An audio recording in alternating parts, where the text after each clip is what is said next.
tonga soa eto amin'ity fandaharana ity izay ampahafantaritsika androany ny force de développement eto anivon'ny tafy.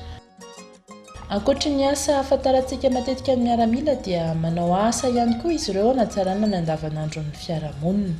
Raha tsy resaka fa tsy ny force de développement antsika izay hita eto an-dranomena ny maso ivohany, fantatra ihany koa amin'ny hoe COFOD. Ny fampianarana ny zatovo, ny fambolena ary ny fanampiana ny tantsaha amin'ny fanikafana lalam-barotra toy ny fiompiana sy ny jona ary ny maro hafa ihany koa dia anisan'ireo isalohan'ny force de développement ankoatra ny asa miaramila ahafantarantsika azy.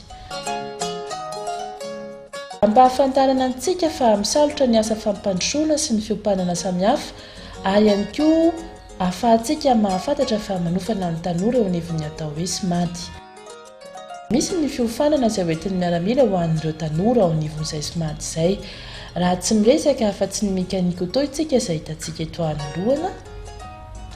Safidianay moa zany ato amin'ny RMC dia hianatra ny mekanika auto ity. Voalohany zany leo amin'ny fampianarana.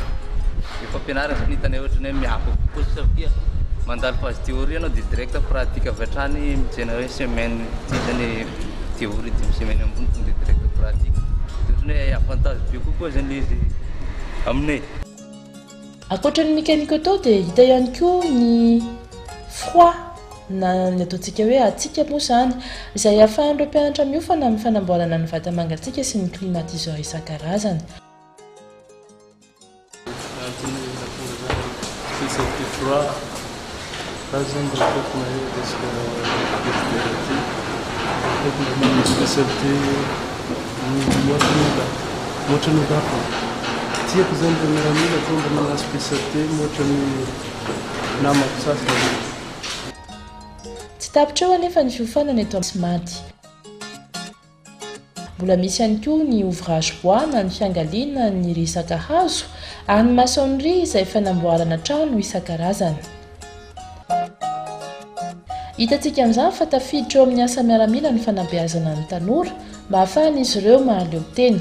Toy izao ary ny ainan'ireo tanora miofana. Le fampianarana ato zany tena hitako fa tsara fampianarana. Mahafapo le instructeur.